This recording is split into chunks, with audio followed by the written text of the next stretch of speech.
It is 6:54 a.m. in Starbase, Texas, a gorgeous sunrise, and Starship is targeting liftoff in just 30 minutes and 18 seconds from now at 7:25 a.m. Central Time. As you can see, it is a beautiful day in South Texas for the 5th flight test of Starship. Good morning, Star people. I'm Kate Tice. And I'm Jesse Anderson, and we are joining you live from SpaceX Hawthorne with a great big crowd here this morning. It's been roughly 4 months since our last Starship flight, and we've got a big morning ahead of us. Flight 5, has a few primary objectives and one big first. We may be attempting to catch the Super Heavy booster. The teams at Starbase have been hard at work around the clock, upgrading hardware across the entire tower with focus on the chopsticks, the two mechanical arms that will reach out and catch the returning booster. We're only going to attempt the catch if everything on the booster and tower checks out after launch, but either way, excitement is definitely guaranteed. Definitely. Today's Starship features a completely reworked heat shield with stronger tiles and a secondary layer, which is an extra layer of protection for the ship that will protect from any of the that will help protect if there's any missing or damaged tiles. Now, not only did we replace the entire heat shield with our newest generation of stronger tiles for today's flight, we'll also be flying a handful of aluminum tiles that are there to help the team understand the thermodynamic environment during re-entry. If you were with us for Flight 4, you'll know how hard those heat shield tiles worked during the ship's re-entry. Did they ever? As you can see there, they worked incredibly hard. This big heat shield rework that we're talking about promises to increase the likelihood of Starship being better protected during controlled re-entry as it heads towards its flip maneuver and landing burn for a soft splashdown on target in the Indian Ocean, just like we did in Flight 4. And we'll have to wait and see. Keep your fingers crossed, but we may have some new views in store for you today as well. Right, like all test flights, we want to learn as much as possible, and views of Starship during all phases of flight help us to keep improving the vehicle for recovery and reuse. Now, thinking forward to when Starship is flying regularly, it will take the heaviest payloads to space, land humans on the moon again after more than half a century, and ultimately fly people further into space than ever before. And getting there will require us to rapidly iterate and fly often, which is why we're working so hard to scale operations at Starbase. Yeah, the faster that we learn now, the faster we can improve and evolve Starship to achieve reliable flights and rapid reusability. We've been designing this vehicle from day one to realize a vision of having an entire city of people on Mars, something we know will take launching millions of pounds of cargo and equipment into space spread across thousands of flights. This future will require many Starships that can fly again and again, and today's flight is a critical step on that path. So buckle up your seatbelts because here we go. The moon and Mars are not nearly as far in the future as you may think. In fact, we're planning to send Starships to Mars as soon as 2026. You might be familiar with the Starlink logo, and there you can see it on your screen. It's an iconic representation of the Mars Transfer Orbit, also called the Home and Transfer Orbit. This is how fundamental Mars is to SpaceX. This transfer window, or a time when the Earth and Mars are the closest to each other, opens every 26 months and is only open for about 2 to 3 months at a time for a vehicle with Starship's power. And it just so happens that the next Mars transfer window opens in 2 years towards the end of 2026. Yeah, lining up a launch to Mars is similar to how we launched to the International Space Station, where we time launches to match the station's orbit. If we didn't do this, we'd need more propellant and more time to get there. Exactly. So the first opportunity that we have to fly Starships to Mars, we plan on doing it. These first flights to Mars will be uncrewed and will test the reliability of landing intact. If those landings go well, the first crewed flights will follow soon after. So it's safe to say it's all happening, and flights like today's are what's going to get us there. Not only have we made several improvements to the Starship flying today based on what we've learned from our last flight, including extensive upgrades to Starship's hardware and software, we've also made improvements to the launch tower and catch mechanisms. And if you've noticed in some of the live views this morning, our teams have completed stacking the second launch tower, which will be coming online next year. Having two operational launch towers paired with ships and boosters rolling off the line in our new Star Factory will allow us to increase our flight cadence and test even more rapidly. And just a few miles away from the two towers, things are moving really fast at the heart of Starbase. Star Factory is rapidly coming online, with production teams already using the space as construction continues.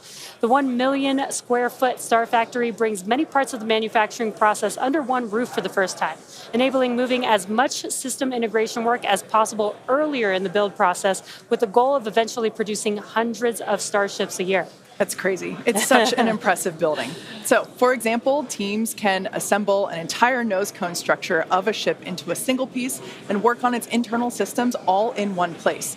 So, if you're working on Starship and you have a question about the steps that you're working that happen before or after yours, instead of having to leave the building and go and find the person or the team with the answer or waste time sending an email and waiting for their response, odds are you're right next to that person or team, and now you're working right alongside them, so you don't have to wait for a response. Yeah, exactly. It makes it a lot more efficient and faster to communicate. So not only are we rapidly iterating on these spacecraft themselves, but we're also innovating the way that they're made.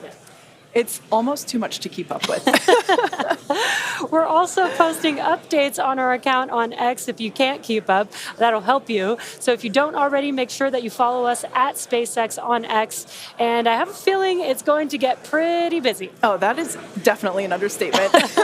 And it's definitely going to be very exciting today. So with that, let's meet today's Starship on the pad. Starship features two major parts: the ship, which has 6 Raptor engines, and the Super Heavy booster, which has 33 Raptor engines. The current iteration of Starship is essentially an experimental vehicle flying for development. With a few planned upgrades, Starship will have 3 times the thrust of Saturn V, plus the added benefit of full reusability. Starship 2 will be capable of carrying more than 100 tons to orbit, and Starship 3 will be able to lift more than 200 tons to orbit. The amount of mass we're able to launch per rocket is crucial to creating a self-sustaining city on Mars.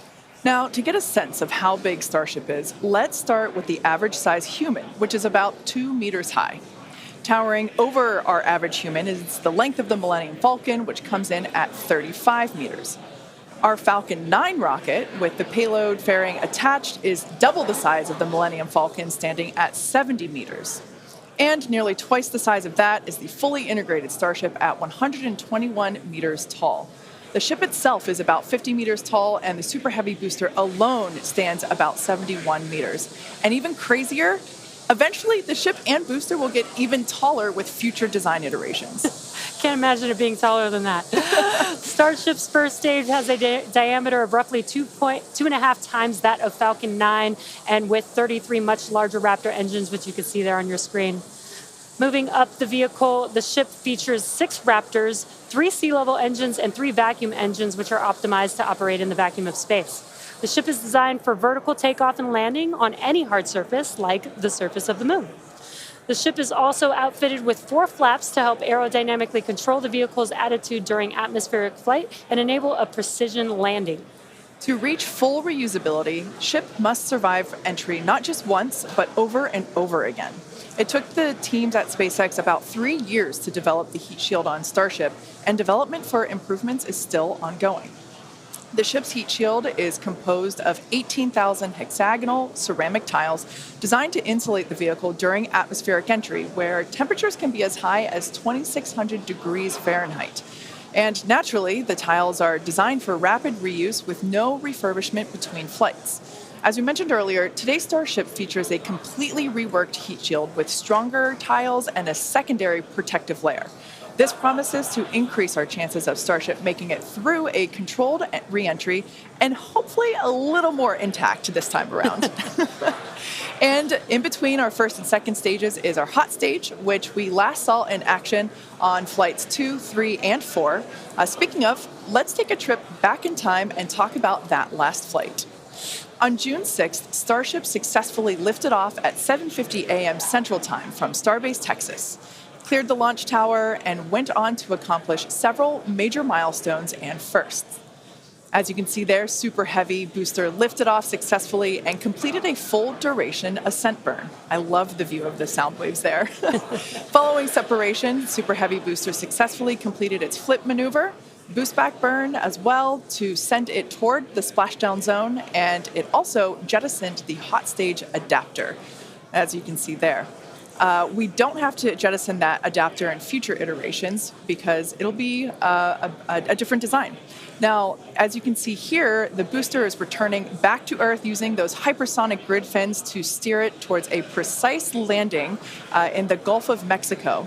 The footage that we have coming up here, there it is from the buoy. I still remember seeing this on X for the first time, and it was so incredible to see that booster coming down, ending its flight with a soft splashdown 7 minutes and 24 seconds into the flight, and the crowd went wild. And so did we. Starship's 6 second stage Raptor engine successfully powered the vehicle to space and placed it on a trajectory that would re-enter less than 1 orbit later over the Indian Ocean. And following a coast phase in space, Starship re-entered the Earth's atmosphere, successfully making it through the phases of peak heating and max aerodynamic pressure, and demonstrating the ability to control the vehicle using its flaps while descending through the atmosphere at hypersonic speeds. And of course, Starlink on Starship once again enabled real-time telemetry and live high-definition video throughout every phase of entry, with external cameras providing views all the way to the flight's conclusion. Flight 4 ended with Starship, with, again, the crowd going bonkers, with Starship igniting its 3 center Raptor engines and executing the first flip maneuver and landing burn that we had seen since our high-altitude campaign. And that was followed by a soft splashdown of the ship in the Indian Ocean 1 hour and 6 minutes later. And we were all glued to the monitors, watching the little flap that could the whole way down.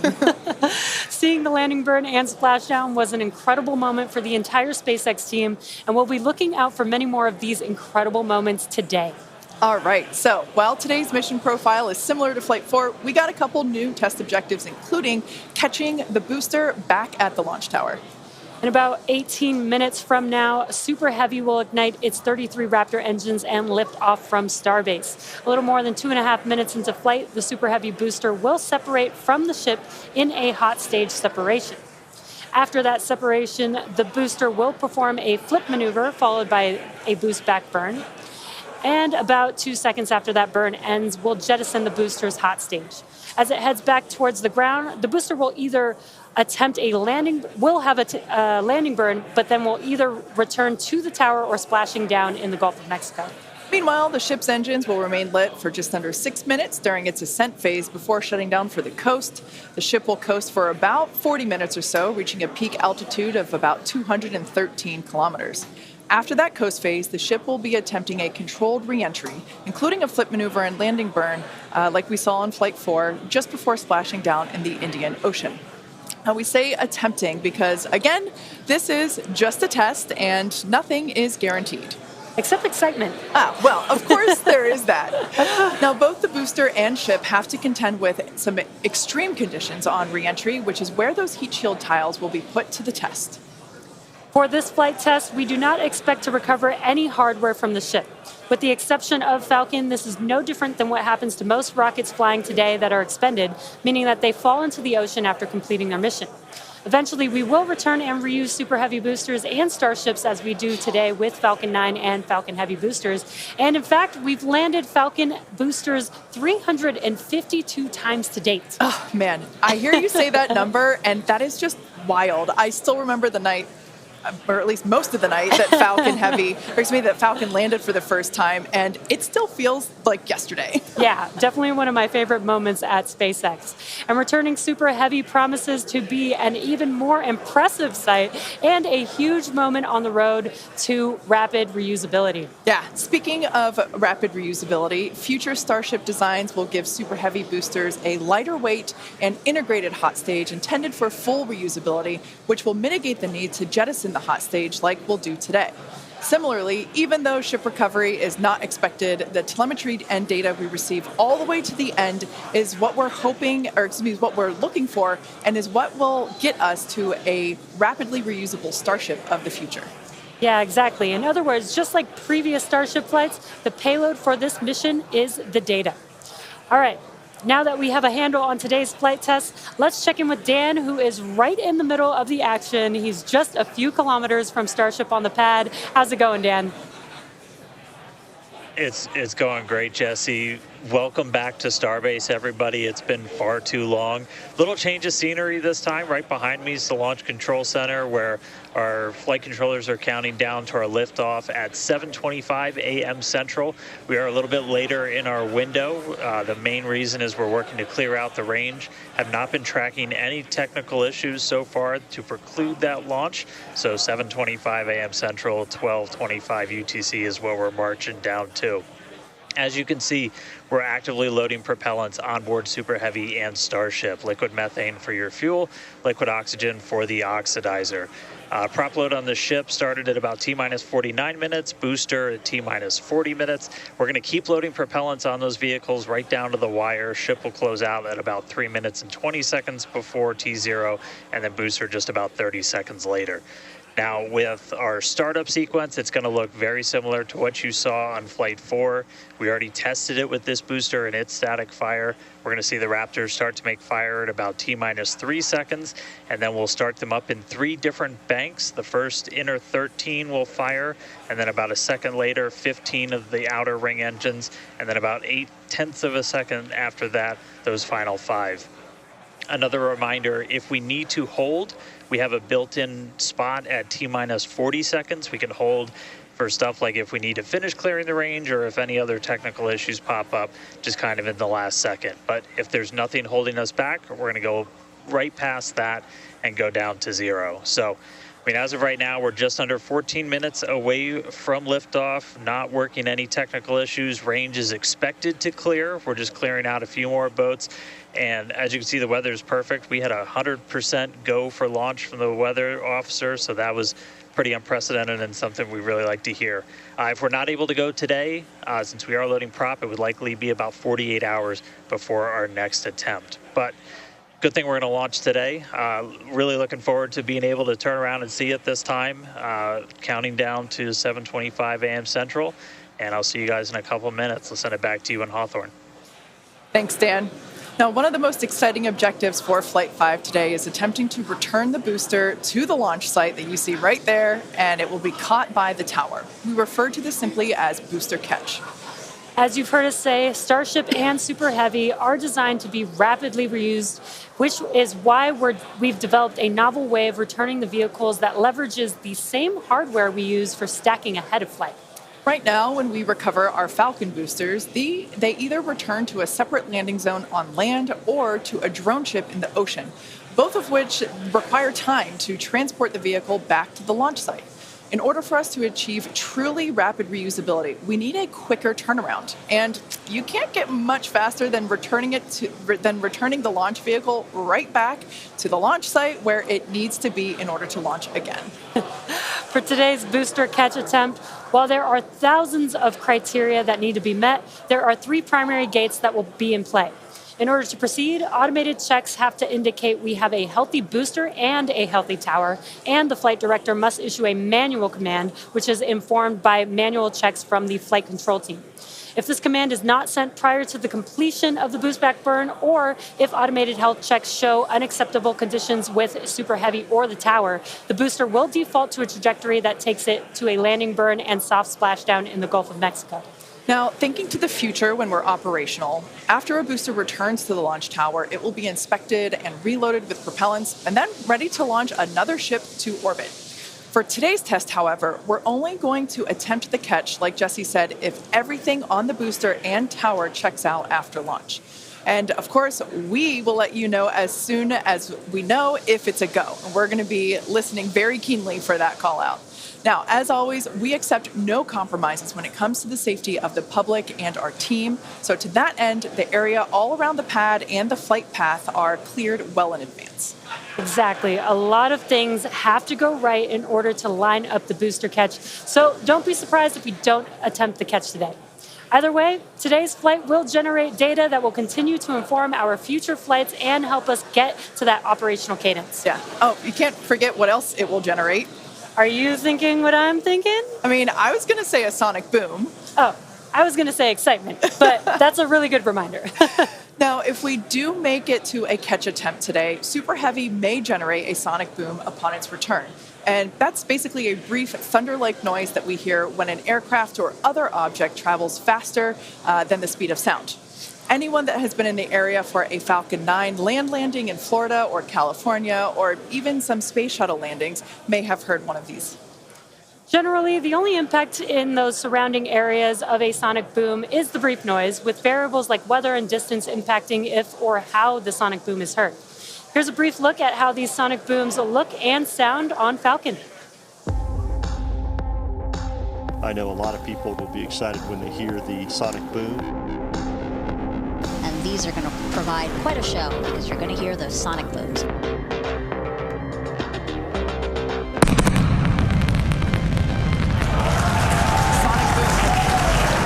Booster landing leg deployed.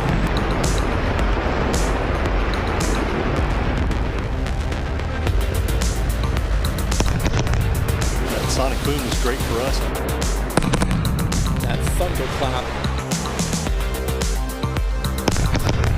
broke the sound barrier.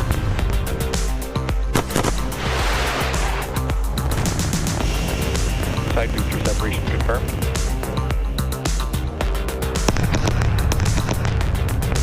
Just heard the two sonic booms here in the room. Booster landing confirmed.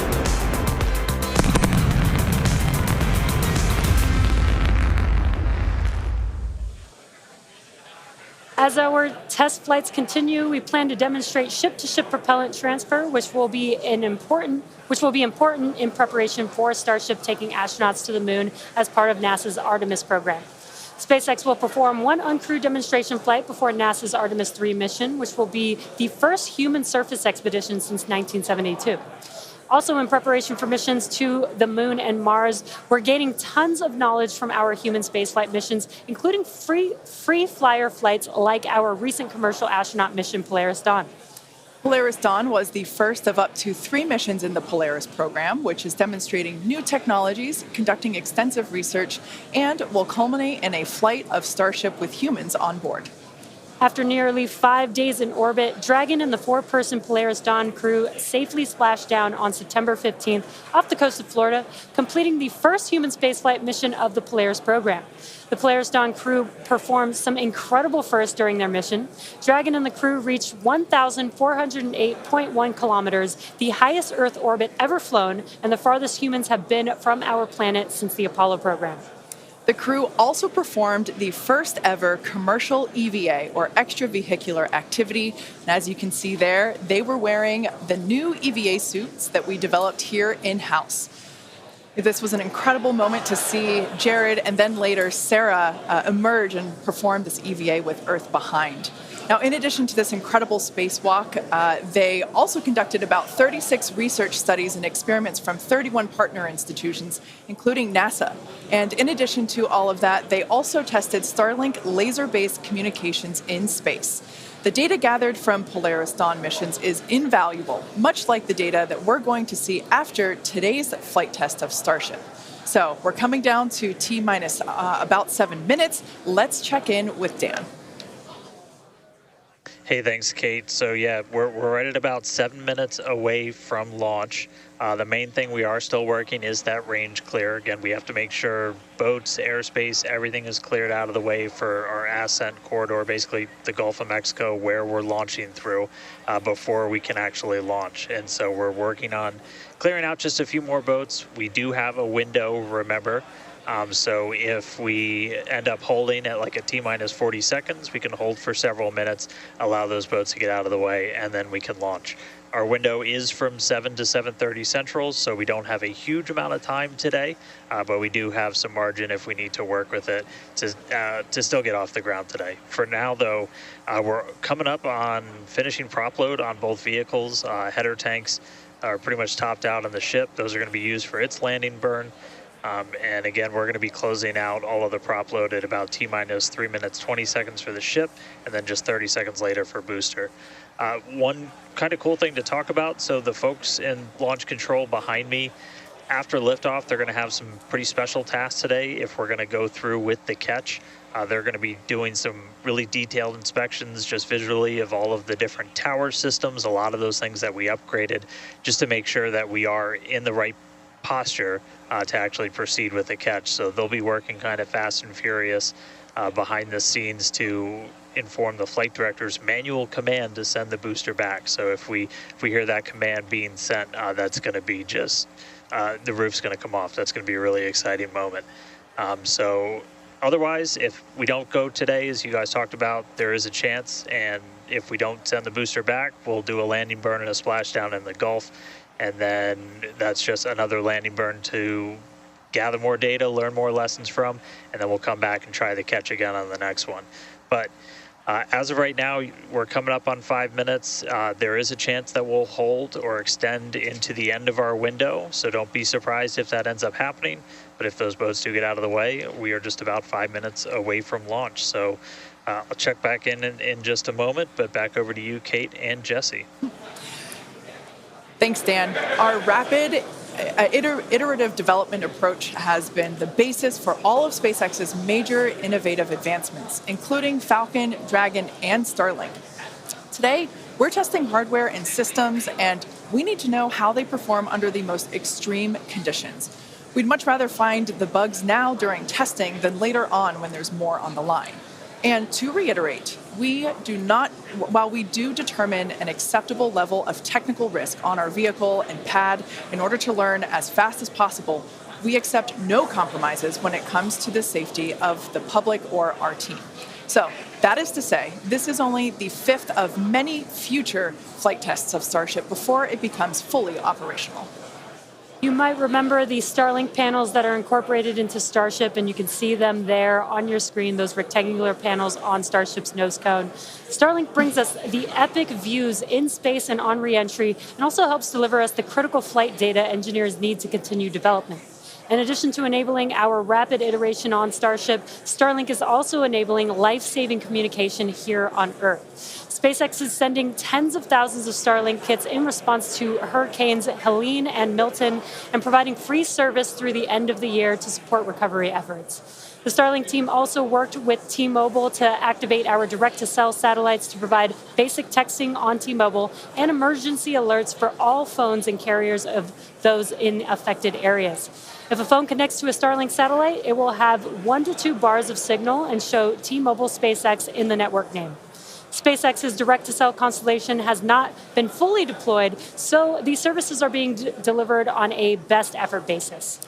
Starlink is enabling life-saving communication here on Earth and continues to help us push the limits in space. In the short term, by providing great views and real-time data on our next few flights, particularly through re-entry, which historically is a blackout period for all communications.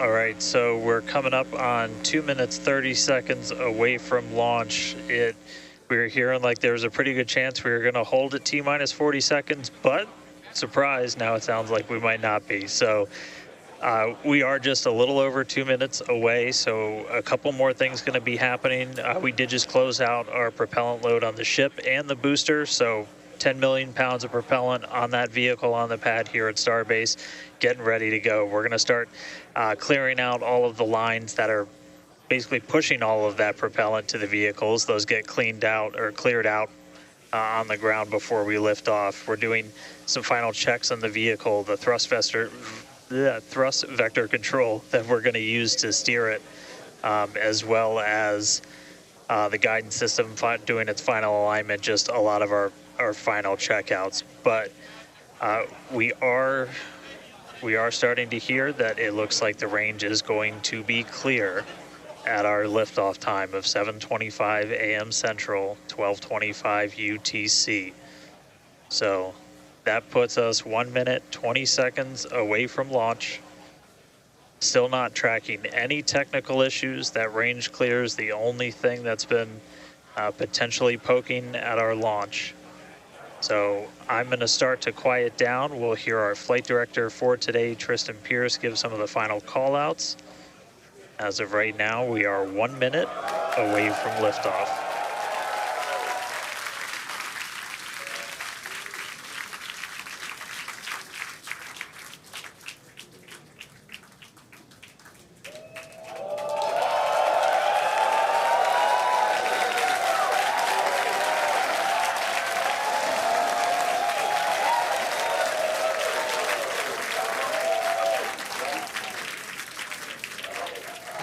Flight directors go for launch.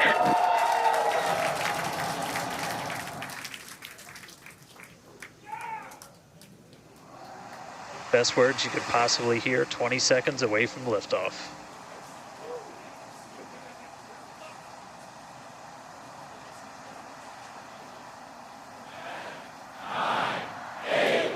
T-minus 5, 4, 3, 2, 1.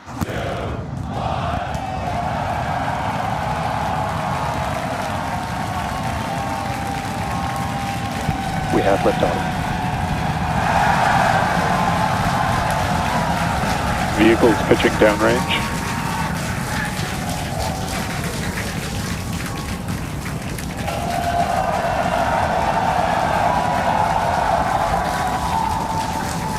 Booster after chamber pressure nominal.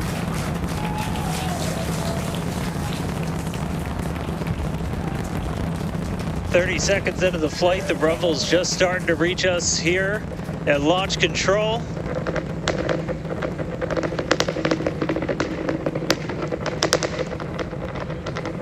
Booster and ship, That avionics is the power and sound telemetry nominal. of 33 Raptor engines.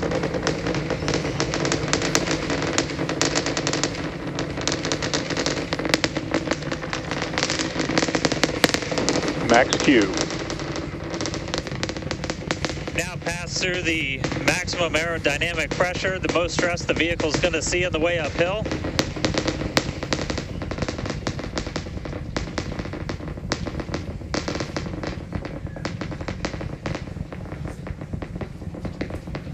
All right, our next major milestone coming up, it's going to be hot staging. We're going to see the engines ignite on ship to push it away from the booster.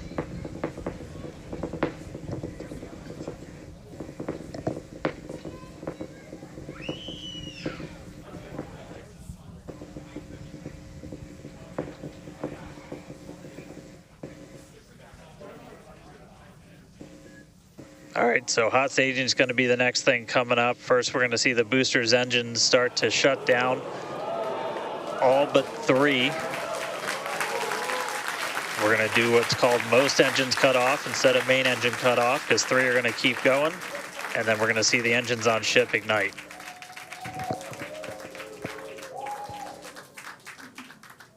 Right now, the tower team is doing their go, no go.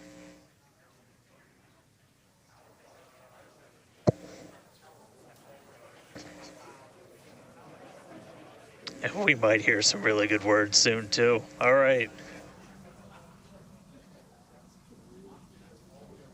Can still see it up behind me. That is one of the most gorgeous things I've ever seen in my entire life. Coming up on hot staging next. Ship engine There's startup. most engines cut off. Stage separation. Booster Stage separation. separation, Startup. hot stage separation confirmed. Ship under its own power. I'm seeing 6 out of 6 Raptors lit. Hopefully I got a booster on the way back to me. I'm going to send it to you guys in Hawthorne. Oh man, that was absolutely incredible. I loved how the Chamber pressure is nominal. crowd here in Hawthorne all went ooh at that first view of the blue flames from the booster. As you can see there, first stage currently performing, is now making its way back to the launch site. Again, we are... Ship avionics power and telemetry nominal. The booster and the tower are both performing automated checks to make sure we are go for the booster to return to the launch pad for that catch. And once those are complete, the flight director... Booster, boost back burn, shutdown. Flight directors go for booster return. And we did hear that the tower is go for catch. So that was one of the big criteria we were looking for. This view We'll here. wait to hear that the go for catch has been sent. Beautiful view here from the ship. And so exciting to hear that we got a go for booster catch. That means it's going to be a really exciting morning. Again, the booster is making its way back towards now land in order to make that catch attempt in the tower. So incredible to see these views. You can see the ship on the right-hand side of your screen. All 6 Raptor engines are under full power. Once again, the booster is making its way back to the launch site. We are going to try and catch it using the chopsticks on the launch tower, the exact same tower that it just launched from 5 minutes ago. Yeah, and the booster. Starship on nominal Guys, trajectory. I can confirm the command was sent for the booster to come back. That is So I'm incredible looking news. up right now. It's pretty much right overhead of us, and we can see it starting to come down. I can't wait for us to hear the sonic boom through Dan's mic. Right. That is going to be incredible. It was so cool to hear the liftoff.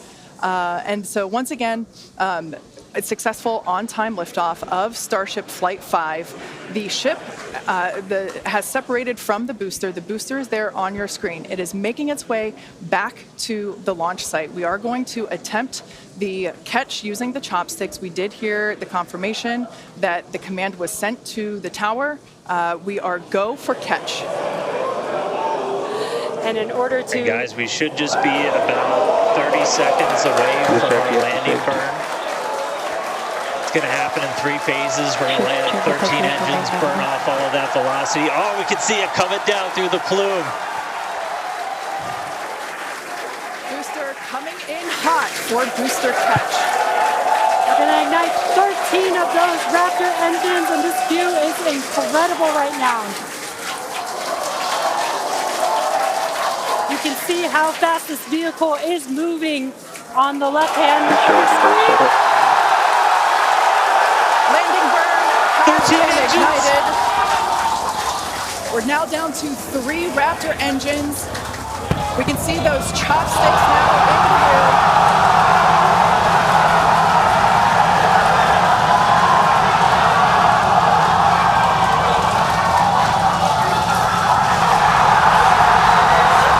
Booster landing burn shutdown. Megadilla had popped the booster.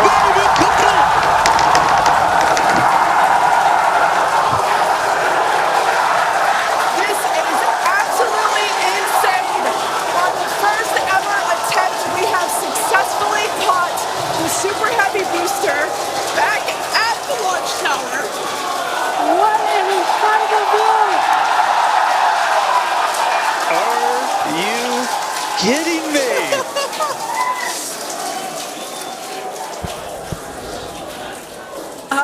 Dan, Wow. I don't know about you, but we're losing our stuff up Starship here. in terminal bed. Guys, I'm sorry. Like, even in this day and age, what we just saw, that looked like magic. That Oh, was- wow. Damn, Wow. your view must have been insane. We are still going wild over here over this. Folks, this is a day for the engineering history books. This is a live view of the Super Heavy booster as it has just been successfully caught back at the very same launch tower that it just came from. Dan, I love this. You are reflecting exactly what everybody else here in Hawthorne, except maybe a little bit more because you got to see it with your own eyes. How was that? Ship We landing got cut off. it. Well, I mean, I can't even describe that. Oh, by the way, ship, main engine cut off, ship's in orbit, but I am like shaking right now. That was, Yeah, This is not, Yeah, I mean, let's check in on ship. it's hard to believe that. Starship nominal orbit insertion. All right, exciting news there. It's hard to believe that, booster isn't the only excitement that we have today. Just confirmation there. A gorgeous view of planet Earth behind the ship. Saved. And it is now in the orbit that we expected it to. This is just an incredible day. Live views there as the booster vents, some pressures there. That is a live view from the top of the tower looking at the chopsticks. I am still in disbelief. I'm trying to catch my tears just like the chopsticks caught the booster. It has been nonstop since liftoff.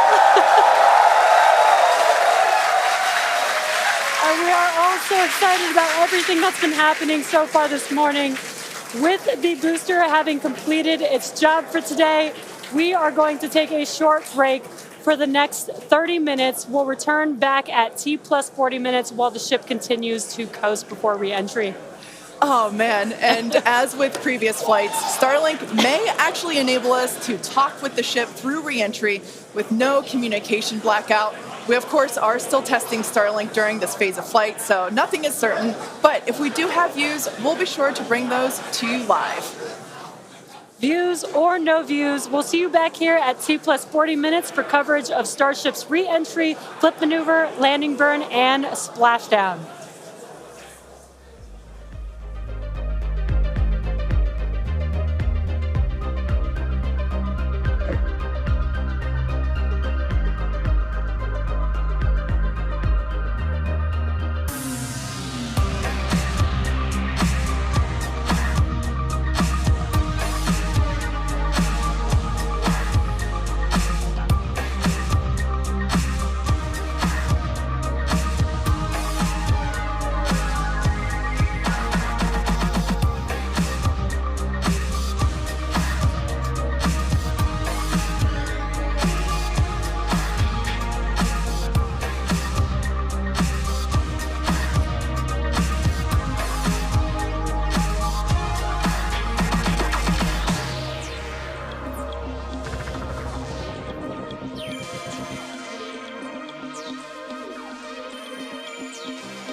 Welcome back to Starship's 5th flight test. It has been an exciting day so far. Even the crowd here is still so excited. We lifted off from Starbase at 7:25 a.m. Central Time. The Super Heavy booster and ship had a successful separation, as well as a good boost back burn and good separation of the hot stage adapter.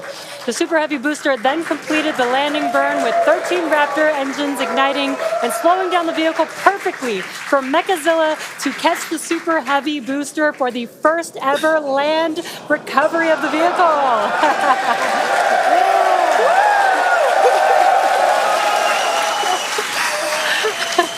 Now, it is insane to think that we're not done yet.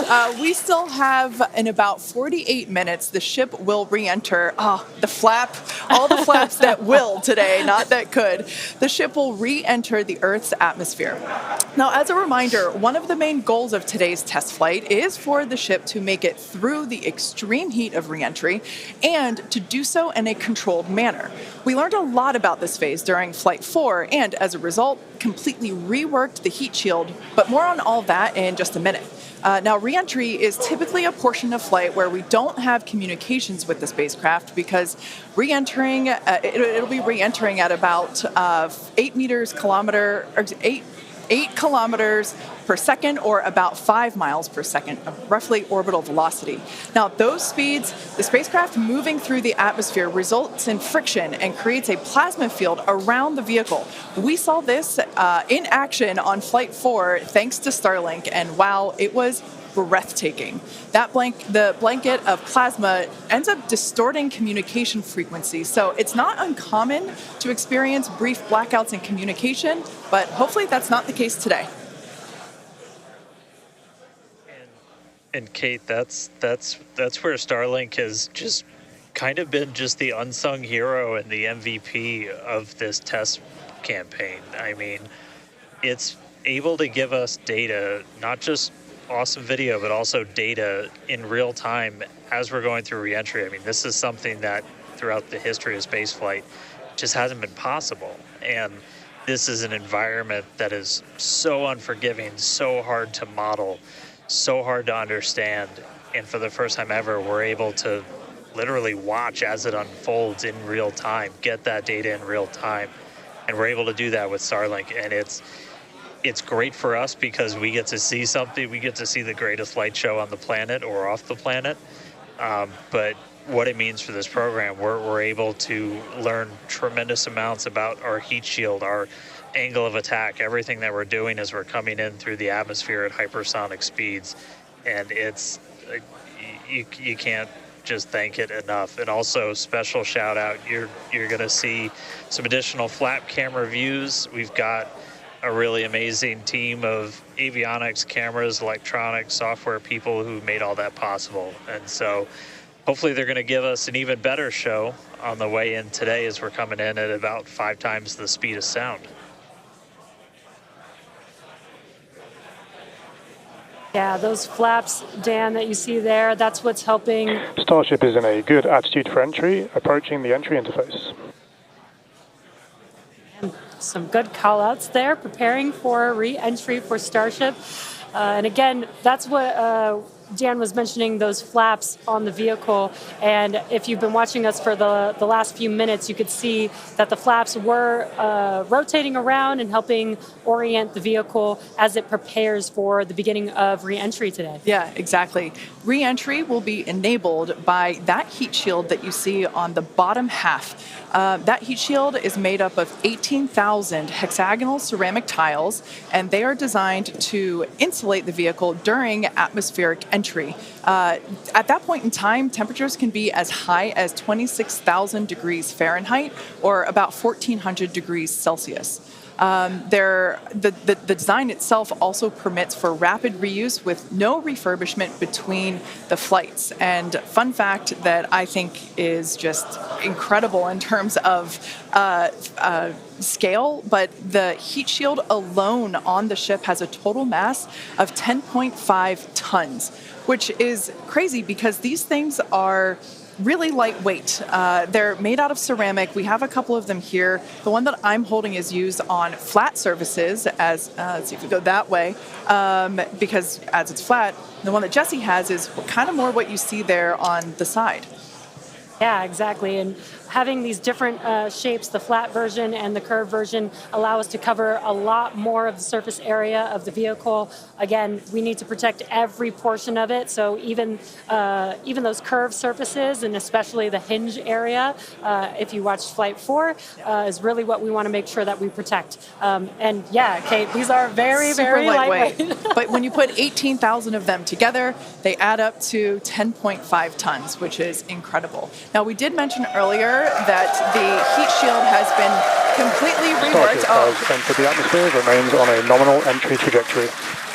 We can start to see that plasma now starting to build up on the side. It's not quite full plasma yet, but we are starting to see that color indicate that the heat is building up on the heat shield. Yeah, this is such a cool sight to see because you really never really have gotten to see this live before Flight 4. Yeah, and as Kate mentioned, it's getting a little more red, as you can see there on your screen. That means that heat is building up, but that's exactly what these heat shield tiles are there for, is to protect against this plasma and this really, really extreme heat that the vehicle is going to see for about the next 10 more minutes or so. Yeah, so the ship will attempt to light the 3 center Raptor engines, and those are the engines that can gimbal or maneuver or point, and they do that to help flip the ship until the engines point down so that it can land using the Raptor's thrust in the ocean. So that will happen after we get through this re-entry period. Again, now starting to see, and we also might start to see the flaps actuate a little bit here as the vehicle controls its roll during re-entry. That was one of the main learning points from Flight 3, was the roll control didn't work quite as well as we wanted it to. We learned that we needed some redundancies, so we added more roll control thrusters, and we'll see those in action as well today, as that was a Flight 3 learning that worked better on Flight 4 and still enabling that same design today. Yeah. Starship has passed through 85 kilometers altitude. Flaps now have control of the vehicle. Great call out, as Kate mentioned, the flaps are controlling the attitude of the vehicle. And I love these views because it looks so calm. Everything is relative, right? So relative to this camera on the ship, it looks so calm and smooth, but the vehicle is traveling extremely fast. You can see the speed on the bottom right-hand corner of your screen. Starship is designed to land on Mars where there are no runways or other humans to help out. So we also want rapid reusability. So we're doing propulsive landing instead of a more traditional means like parachutes. And so we will use the engines on this vehicle to help slow the vehicle down for a vertical landing. Yeah. Now, entry is going to basically happen in 5 phases. The first is low drag, that lasts for about 3 minutes. Next is high heating, and that beginning when heating increases above the heat rate breakup limit. That lasts for about 10 minutes. We then have high dynamic pressure. Starship will continue to slow down and experience increased aerodynamic loads during that phase, and that will happen before reaching Mach 1, about a minute after. Starship is approaching the peak heating phase of entry, remains on a nominal trajectory. Okay, so that was phase 2 that he just called out, that I was mentioning. After peak heating is that dynamic pressure around Mach 1, and that will last about a minute after leaving the hypersonic area, and then we go into subsonic, and then, of course, landing burn. Wow, what an incredible view.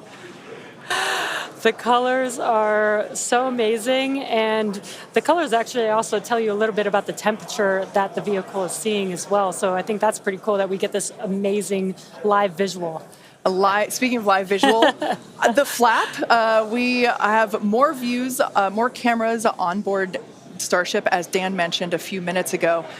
We are hoping that all 4 flaps will stay more intact than they did last time. We did make some changes to the design in order to help enable Starship this. is now experiencing peak heating, remains on a nominal entry trajectory. Great news there. that Starship is continuing along the path that we intended it to fly. You can keep track with how fast it's going and how high it is above Earth using the display that is there on the bottom right-hand side of your screen. And guys, this is where we're really going to see a lot of those improvements from Flight 4 really come into action. Is you guys kind of talked about, so it's called the static arrow. Those are kind of the poke out points on the flaps.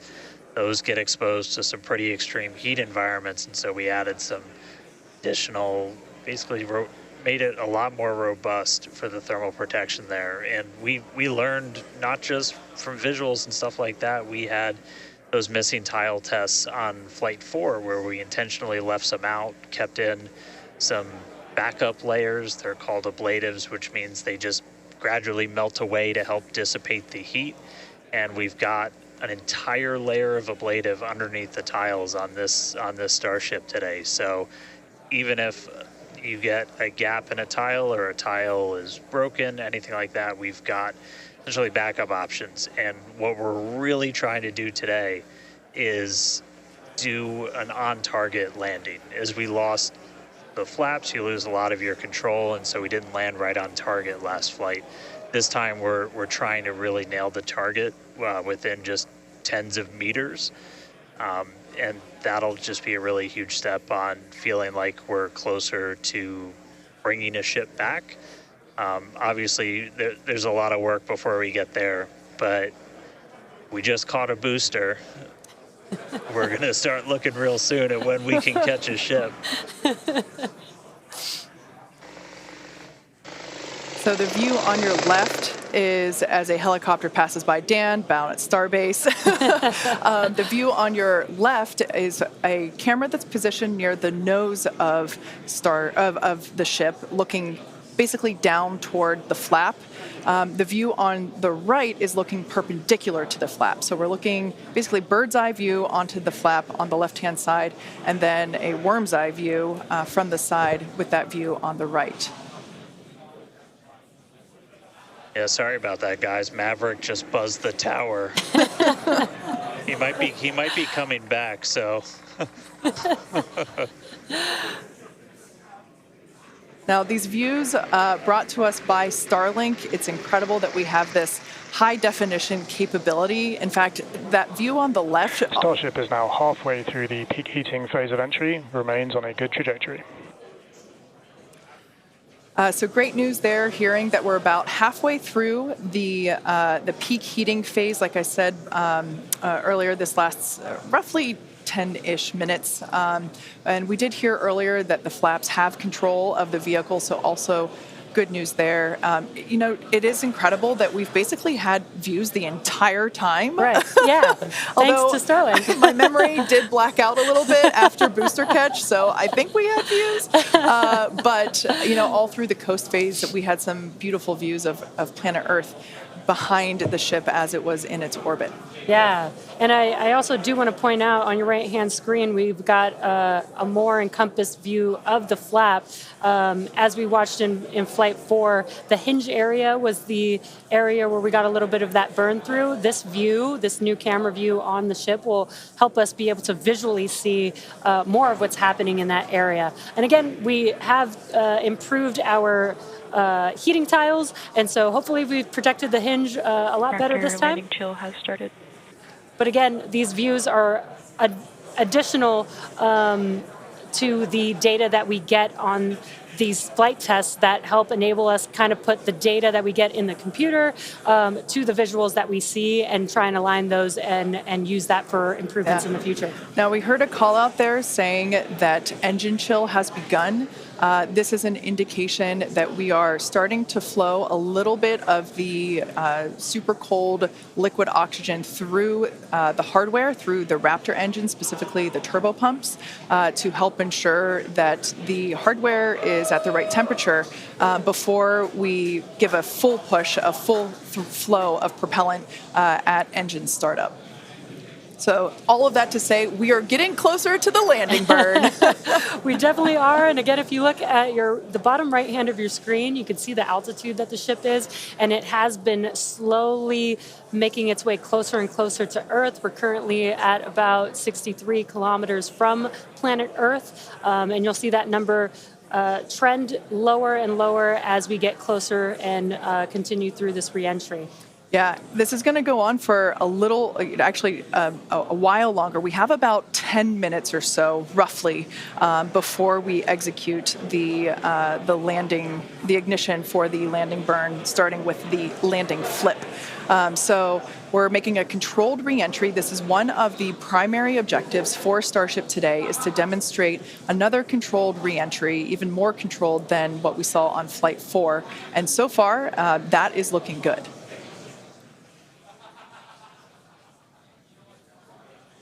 And then as we start to really get lower, we're going to start seeing the atmosphere's effects start to take place, and that's when we'll be dropping our speed down closer to the speed of sound. You'll see the flaps start to maneuver.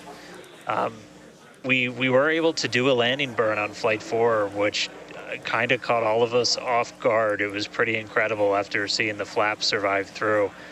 And we're going to try and do another one on this flight today. We tweaked it a little bit, so we're going to try and splash down at a little bit of a gentler angle this time, instead of just kind of hit the water and fall over.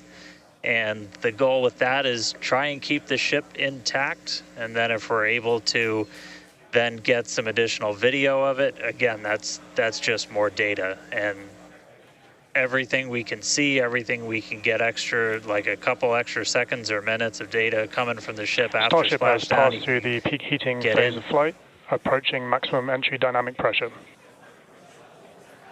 All right, we're through peak heating. Coming up is basically max Q part 2, where we're going to hit kind of that part of the curve where we're still moving really fast and the atmosphere is just dense enough that we're feeling the most pressure, but hopefully we're going to start feeling a little bit less heat now.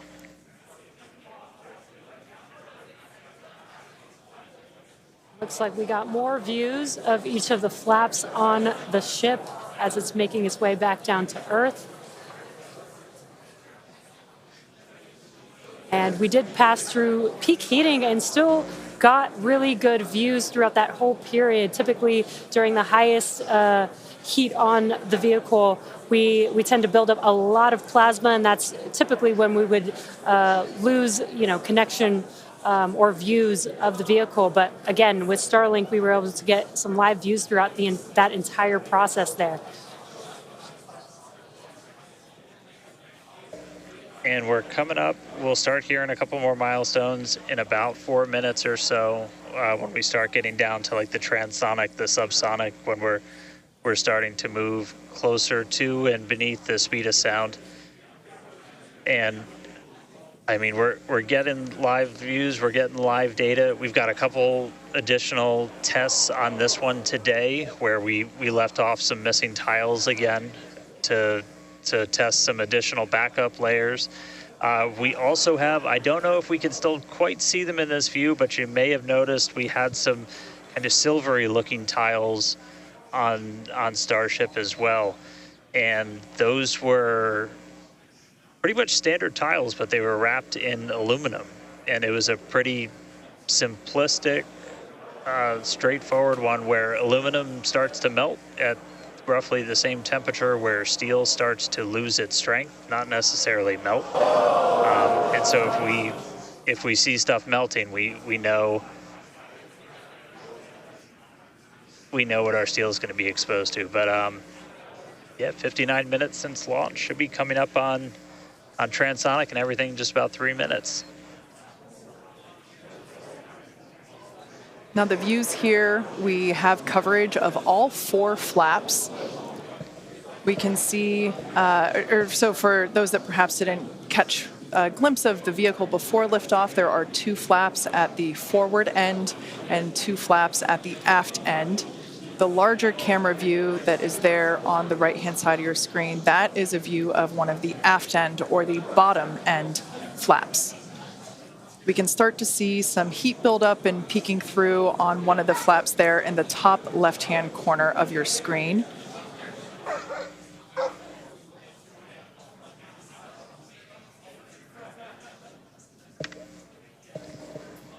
Once again, Starship now at T plus 1 hour and 9 seconds into its flight today, re-entering the Earth's atmosphere.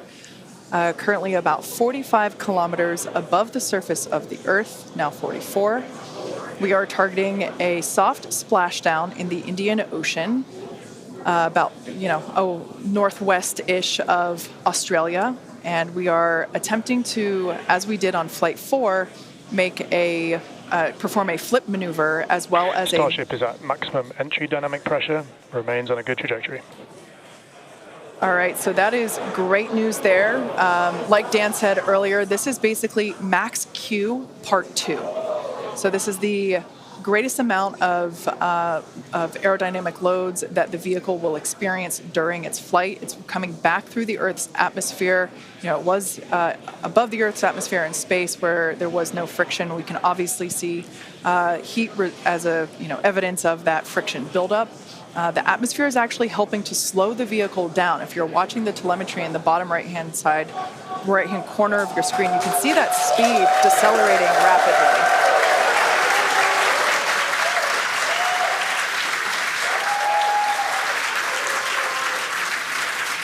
Now, the 4 flaps on the ship help steer the vehicle, and one of the main objectives for the ship today is to demonstrate controlled re-entry during this phase of flight, this re-entry phase.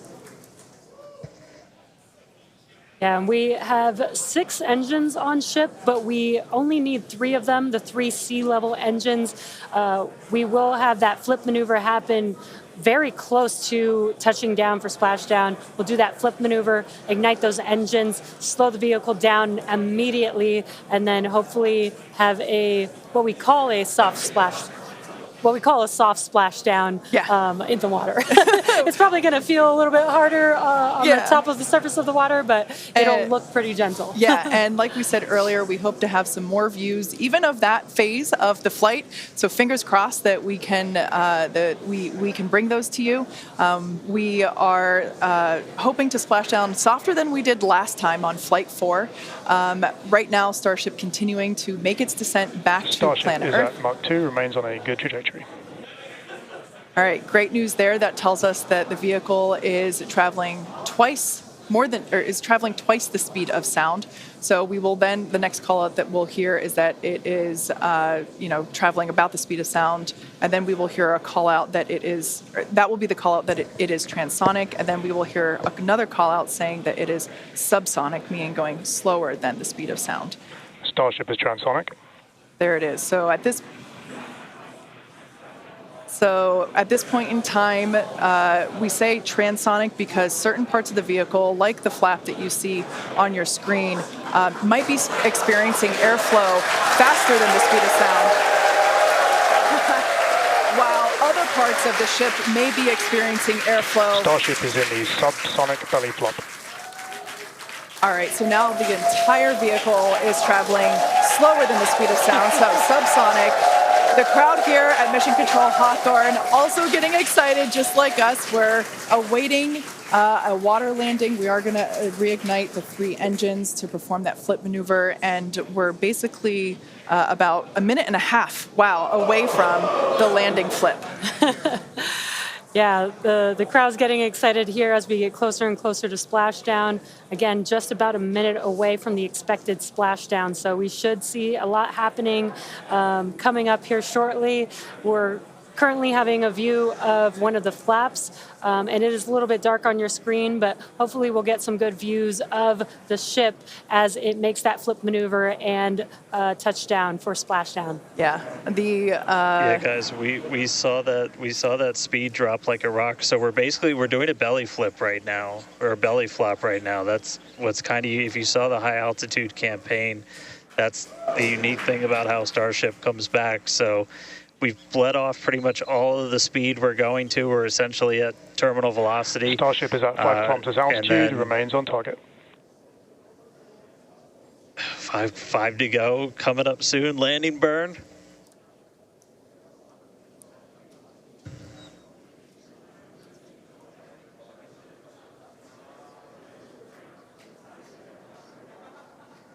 Two kilometers away. Starship is on target, approaching landing burn startup. So keep an eye on the bottom right-hand side of your screen as well. That will be the indicator when the Raptor engines ignite, if we are unable to see that illumination ourselves. Landing burn startup. What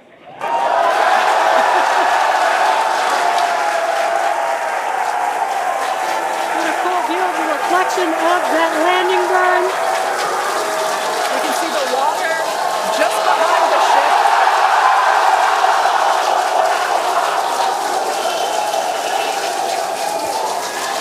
Starship has landed. An incredible view. I think it is safe to say we have a ship in the water. Touchdown! That is a live view from the ocean surface. What an incredible end to Starship's journey. A live view from a buoy that we had out at the landing zone. An incredible view of ship landing just about on target as they were calling out. That was amazing. And we were not intending to recover any of the ship's hardware, so that was the best ending that we could have hoped for.